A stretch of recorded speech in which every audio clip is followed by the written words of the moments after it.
Before our episode, we want to thank a couple of our Patreon sponsors. This week, we want to thank Aaron, Kate, Chandrika, Allison, Catherine, and Anna.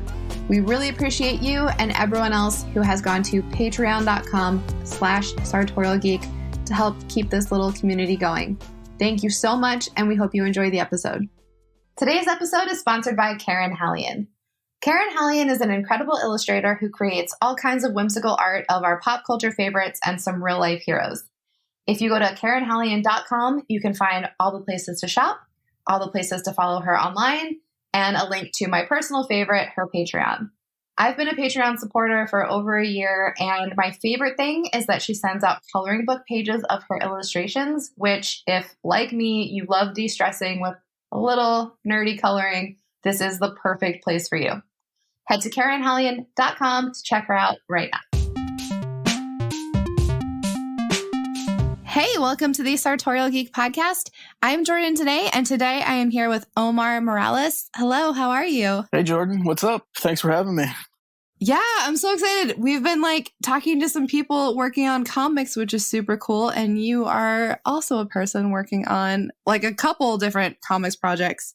Yeah, I started doing comics about maybe 10, 12 years ago. I just started with a one-shot. It was about a character called Crusader, right? And he was this secret hitman for the Pope, right? So if the Pope had his own personal hitman, that's what he was. And he had this brown robe, and he had all these ancient relics of the church that he used as his weapons. And I did it as a one shot. I took it to WonderCon in San Francisco, and it did really well. So I was encouraged and kept doing more stories, and I built it out into a full graphic novel. And that was my first experience where I didn't know what I was doing, but it was a great experience because then I learned everything about the production process of making a comic, so that, the next time I was making comics, I already had been around the block once and understood everything that it takes, which is quite a bit, right? If you think about it, if you're the owner of the story, you're not only the writer, but you're the contract negotiator, right? To go out and hire an artist, and then a colorist, and then a letterer. And then in my case, I also hire a graphic design guy. And then I also have a pre-press guy that gets all the files ready for printing. So I'm paying 5 people at least. So you have to be kind of a business person too. And then there's all the marketing, right? And advertising, and then the PR like we're doing now, right? Spokesperson for my projects. And then there's negotiating with conventions and getting tables and booths, obviously outside of COVID time. But yeah, it's quite a bit, right? So because of all that and having a full-time job and a family, I tend to do one project probably every 5 years in terms of my own graphic novels. Now, I also do anthologies where I'll contribute a short story to a larger project that's, a book full of short stories. So that kind of keeps me busy in between my own projects. So yeah, that's kind of my origin story in terms of how I got into comics. And along the way with that first project with Crusader, just because nobody knew me, right? And I was such an unknown newbie. And, you could probably still say that I am, but I wanted to do something big, right? To do a big splash to enter the comic book market and the indie scene. So what I did is I made a jumbo gigantic version of Crusader to break the Guinness World Record for largest comic book published. And I did that in 2014. I did not know that. Yeah. Yeah, so I found a local printer here in the East Bay near my home in Pleasanton, California, and they were able to do it for me. So it's poster size, right? It's 2 feet wide by 3 feet tall, and it's, stapled along the spine, and it's an actual book that you can read. It's got pages, right? A lot of people look at it and they think, oh, that's just a poster. I'm no, this is bagged and boarded. This is a full 26-page book.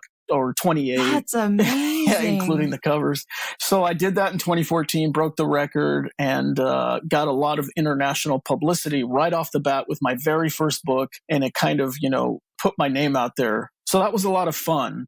I love that idea too. That's so wild. What a great way to do that. Yeah, it was fun. And, the record's been broken twice since.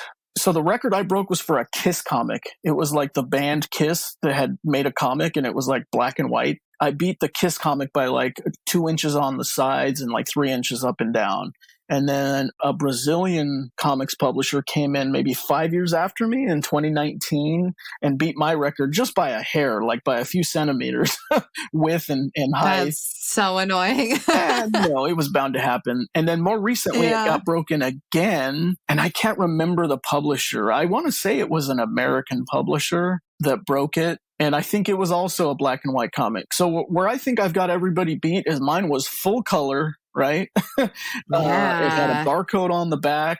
I'd made like around 100 copies and sold them mostly to comic shops that wanted it as a novelty item. And I think, if I'm not mistaken, it's still on display at Jay and Silent Bob's Secret Stash in Red Bank, New Jersey. The guys there, Ming and Mike, are great. These were the guys that were on AMC TV's Comic Book Men. Yeah, so that shop there in New Jersey, which is world famous, and they've always been great to me, and they've had me on their podcast and stuff. And so when I made the record, they were like, "Yeah, send us a copy. We'll throw it up on display." And then they moved recently, like within the last month or two. They moved just within the same block. I think they moved like just a few doors down to get a bigger retail space. So I don't know if my Guinness World Record book made the move or if maybe they mothballed it and put it in storage, but it was there for many years, I can tell you that. And that was a lot of fun. I can't believe you printed 100. That's so cool. Yeah, that was a requirement from Guinness, is that it had to be commercially available, right? So I had to make them available for sale. And I did that through my website. Right. And then I also did it at conventions. That's where I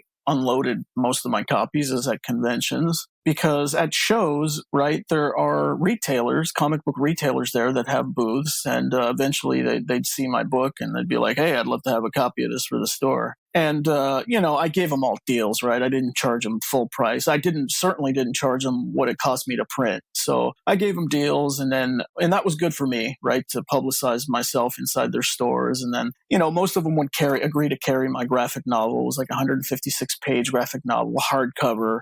So that was kind of my way in. And I just saw that as like table stakes, right? An ante into the game to get my name out there. So it was worth the expense for me. And that was a ton of fun. I have never heard of anything like that, and I love it so much. And I'm glad you said at the beginning, too, I feel like lots of people who are new to the industry don't necessarily realize, like, when you write comics, it is not just sitting down and writing a script. It's all the things you talked about, unless you hire out a team, but that's very expensive, especially if you're just starting. So I think it is really important to talk about that. Like, you have to do a lot to get a comic out. Yeah, you wear all the hats, right? Like, you are an artist in your own right as a writer, right? It's a form of art. And then you have to be a business person, and then you have to, be a marketer and an advertiser. I call indie comics guys modern day carnival barkers, right? We're all standing on the corner with our megaphone, standing on our crate, yelling for attention in a sea of other carnival barkers, all vying for attention on social media, at conventions, with our websites. And, a lot of people think it's like, competitive or crowded, but really the community's pretty cool, right? Most people, they all support each other, right? Like, if I do another Kickstarter, I know that the bulk of my audience is going to be people that are just like me, that create their own books and want to support me. And I know I certainly do. I think I've supported like 175 Kickstarters in the last, I don't know how many years, 5-6 years. And the way I do it is I just do small pledges so that I can do a lot of support for lots of different projects. So rather than blow $100 on one project, I'd rather spend $5 and do 20 different projects from guys that I know online that are struggling and hustling and carnival barking to get pledges and to get eyes on their book. And so with a small pledge, what I like to do too is say, hey, I need to spread my funds around, but what I'm going to do is I'll retweet you, or I'll reshare your post and make sure that I help you get eyeballs on this. So it's a lot of fun. Yeah, no, I'm so glad you brought that up too, because I feel like also not everyone necessarily thinks about that. Like, I think about that in the same way too, where like when you're asking for people to support you, it is wonderful to also be giving back. And like, sometimes I do look at Kickstarters when people have them and see like how many other projects they've backed. And it means a lot when someone has backed other projects in their network because that means they care. So I think that's like a really, really good point and a way to do it, without spending $1 million. You can just do smaller pledges and then do like social posts. That's such a good point.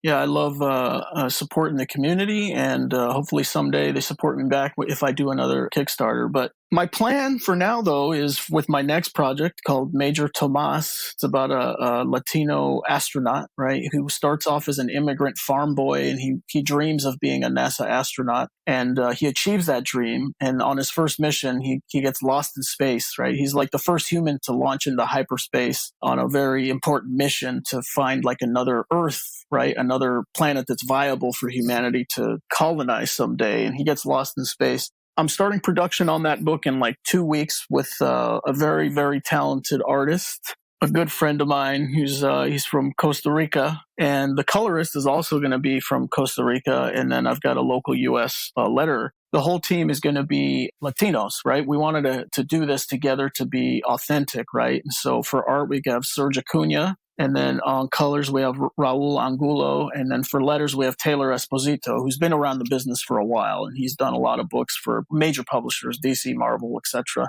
So if I can't come to terms with a publisher, then I'll end up just kickstarting that one myself so that I can do it exactly how I want to do it. But, right now it's very early stages and pitching. And so far I've got one publisher interested that I'm having dialogue with, very early dialogue, but we'll see where it goes. It's not automatic, right? Just because they show interest, that doesn't necessarily mean it's a done deal. And in fact, they could ask you to make changes or maybe even change some of your artwork team, which I kind of don't want to do. So we'll see where that goes. And who knows, I might be back banging on the door asking for pledges with Kickstarter for that project in a year or two.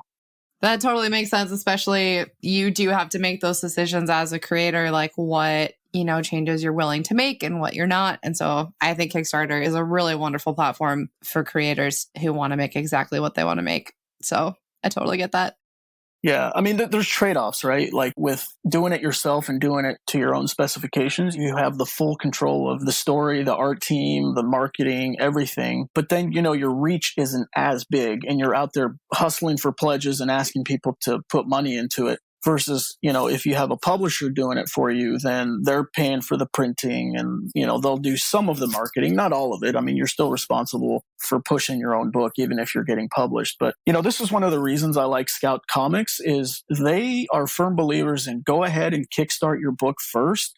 Do it how you want, build up your audience and, your engagement with the community, and then come to us after your Kickstarter, and then we can publish it too. That's where I'm at now with the Lunar Ladies, right? I published it myself under the title of Moon Girl because Moon Girl is a public domain character that's been around since like late 1940s from EC Comics. Red 5 Comics also did a version of it like 20 years ago of that character. And then Marvel now is also doing their version of Moon Girl. So I did that as a Kickstarter, and it's a fun little retro golden age style book with like ray guns and laser rays and like, kind of that old fashioned storytelling. And I hired a colorist, Paula Goulart from Brazil, who stained the pages and she made them look faded and yellowed like the pages were like 100 years old. She did a phenomenal job. That's so cool. Yeah. And so after I was done with the Kickstarter and basically sold out my palette of books, I thought, wouldn't it be interesting to do this as single issues? Because I packaged it together as a graphic novel. It was like 88 pages hardcover, and it had a little bonus story in the back, like an origin story. And I figured, well, wouldn't it be cool to do this as single issues? So let me see if Scout Comics is interested. And they were, because I know Charlie, the publisher, know him from online, from social media. And he was a supporter of the Moon Girl Kickstarter campaign. And then I, in turn, backed his project, White Ash, and we cross-promoted each other. So fast forward a couple of years, I pitched it, and Charlie agreed that, I was the type of guy that they wanted at Scout Comics as a creator. And he was familiar with the book already, having backed it. And so yeah, we decided to do it together. We changed the title to The Lunar Ladies. That way there would be no confusion with the Marvel version. And because it's a public domain character, it's okay for, multiple versions of the same character to exist in the multiverse, so to speak. They just got to be different from each other, right? Like if I wanted to do a story about Thor or Hercules, I could. I would just have to do it different than how Marvel does it to make it different. So yeah, the Lunar Ladies is in Diamond Previews right now. You can pre-order issue number 1 to your local comic book store with order number May 211676. And they can pre-order it for you and have it ready for you. It hits in, I think it's July. Yeah, so we're in May right now, and it's a 2-month lead time. So yeah, you can order issue number 1 right now, and it'll be in your shop in July with the rest of the Scout comics that are soliciting this month. So it'll be 3 issues, a 3-issue miniseries. The first issue, the cover is by Renee DeLiz, and she's awesome. She did Legend of Wonder Woman for DC, which was a hugely successful book. So she did the cover for number 1. Number 2 is a local artist, Molly Satterwhite. She's actually a neighbor of mine who lives just a few blocks away. And isn't this crazy? I had no idea she lived in the same town when I solicited her to do the cover art. I reached out to her on Instagram. I love that. I reached out to her on Instagram and I was like, hey, can you do this book? And then when we were doing the contracts and stuff, I'm like, wait a minute, this lady lives in my hometown and like literally like just a few blocks down around the corner. So that's so cool. Yeah, it's just like what a small world. And then cover number 3 is by a friend of mine named Matt Harding, who also did a great job. And all the covers are very different stylistically. And then Matt also did a variant cover for number 1, which features the villain, who's like a mad scientist lady. But yeah, let's get into some of your questions about the Lunar Ladies and what the story's about and see where we go with it. Yeah, I guess if anyone doesn't know the public domain character, like, can you tell us just a little bit about your main character? Yeah, so Moon Girl, her name is Claire Deluni, and she is like this heiress, right? A princess from the moon, right? And so the story goes that like 1 million years ago on the moon, there was this advanced society of women that lived on the moon, and they were all like these like Amazonian warrior women. And the queen had possession of this like magical moonstone necklace, which made her like invincible, right? It made her super strong and like super powerful, and she could never be defeated. And it was very much a kind of a 2-dimensional type of character and storytelling from back in like the 1940s. It was basically a ripoff of Wonder Woman, right? This was DC Comics' version of Wonder Woman, like this Amazonian woman with super strength and speed and whatever. So she, the princess, inherits the moonstone necklace, and then she comes to Earth. And I don't know if she's immortal, but she could live like a really long time. Kind of like Wonder Woman, right? And so her story picks up in the 1940s on Earth, where she's, punching out bad guys in the back alley, bank robbers and goons and thugs that run the streets of New York or whatever. And she has this like boyfriend who's always like being captured, and she has to go rescue him. So that was kind of a funny thing from the original version where they reverse the roles, where she's not the damsel in distress, but her boyfriend is like, the dude in distress, and she has to go rescue him. So what I did is I wanted to do the origin story of her, but as a little girl, like a 5-year-old girl. And so what I did is instead of having her come to Earth when it's like the 1940s, I had her come to Earth like in prehistoric times. I love that. So the queen in my story has this beef with this mad scientist who her thing is, I want to create men, and I want to have men live on the moon with us in our utopian society of like high-tech space-aged women. And the queen's like, no, like if you bring in men, it'll destroy our society. And so they have this big conflict.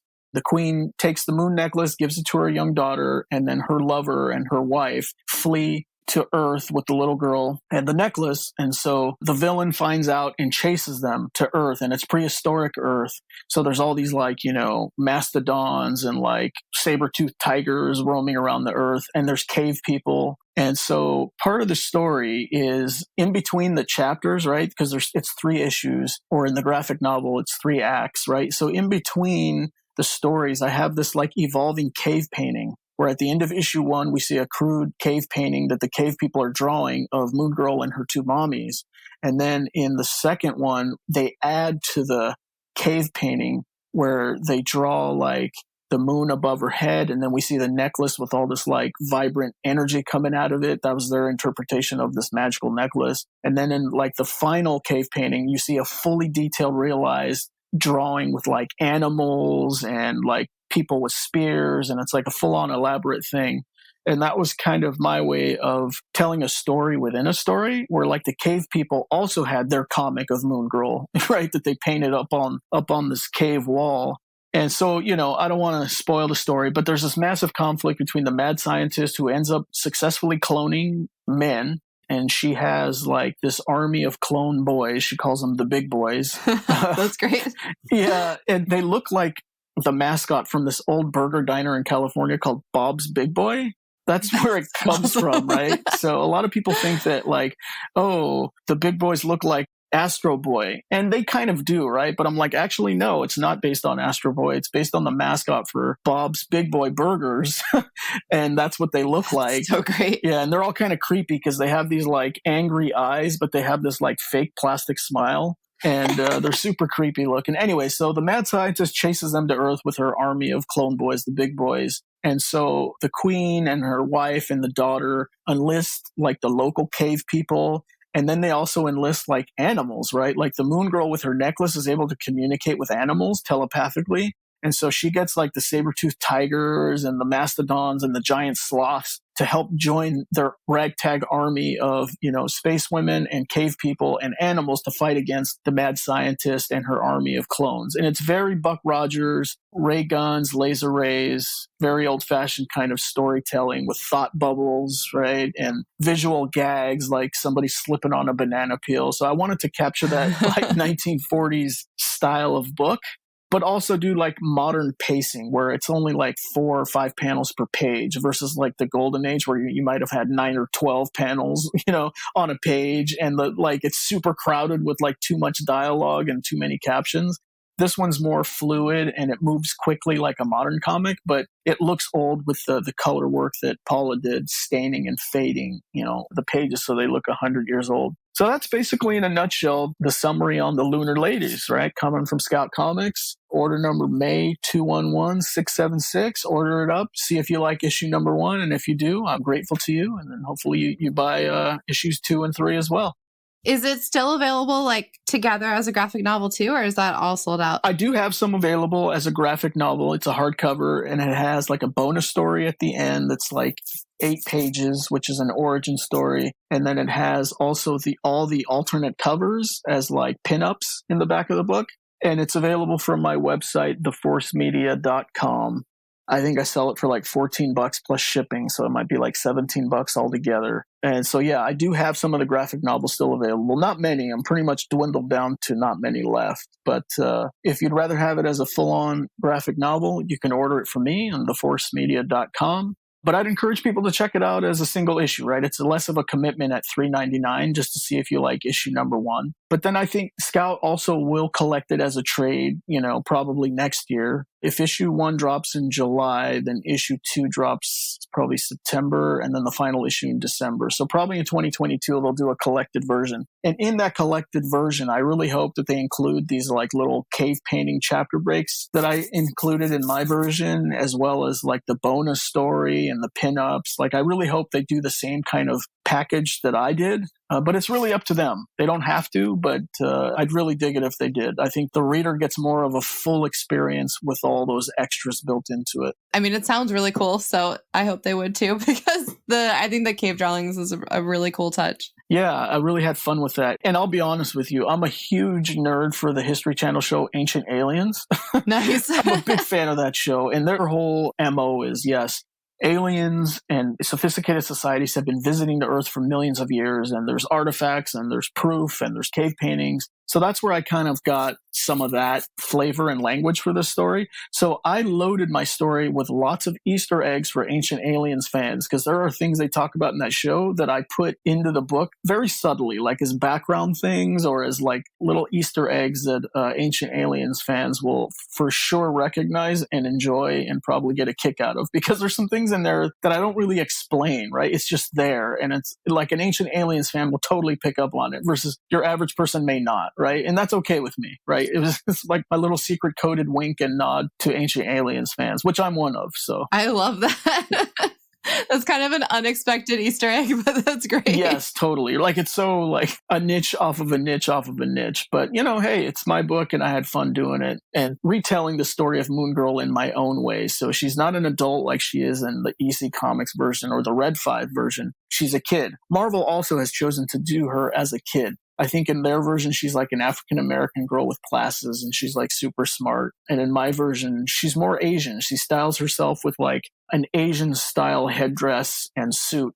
And it's a very diverse book. I will say that, right? Like the one mommy is blonde, the other mommy is redhead. There's a bad scientist. And then there's a good scientist, and the good scientist is Latina, and she comes up big in Act 3. Like, she has her moment where she has her comeuppance and a very breakthrough moment for her. And then there's also a character who's like, she's the head of security on the moon. She's like French Creole, right? She speaks with this really cool French accent. And it was such a nice touch to have so many diverse types of women characters in the book. And then the men are just these like stooges, right? They're these cardboard cutouts called the big boys who are just like these kind of monotone clones that don't really have a mind of their own. But even in the end, they get their comeuppance too. And they're able to kind of break free from the shackles of the mad scientists. So it's really cool. I really hope people check it out. If you want something light and fun that's not, super heavy, that's like a lot of pew pew, this book will be perfect for you. And I'd recommend it too for like middle grade kids. If you're like have, 6th, 7th, 8th graders at home, this book is good for them all the way up to adult readers. But I wouldn't recommend it for kids, under 10. It might be a little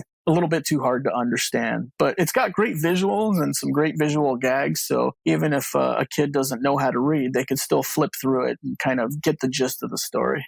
Awesome. I know you said how to pre-order it, but how to order it, where should people follow you online to know about upcoming projects and know all the things you're working on? Oh yeah, perfect. So my website kind of houses links to all of my social media, right? So theforcemedia.com, and it'll link to my Twitter, which is @thecrusader. So TheCruzader. And I use a very similar handle pretty much on all of my social medias. Like on Instagram, I think I'm _Crusader. So very similar to my Twitter handle. But yeah, my website has links to all of them, right? My YouTube, my Tumblr, even my LinkedIn, I think is on there if people want to connect with me professionally. But yeah, Twitter is really my main method of social media communication. So @thecrusader, look me up. It's the same name as my first book, which was the Guinness World Record project.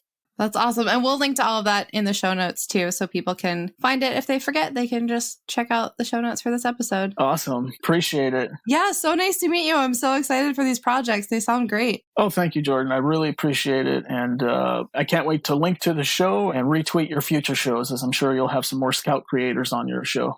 Yeah, thank you so much. Thank you so much for listening to our episode. If you want to hear more like this, you can subscribe to the Sartorial Geek podcast wherever you listen to podcasts. And if you want to help us out, you can leave us a rating or a review or head to patreon.com/sartorialgeek. Thank you so much. Have a great day.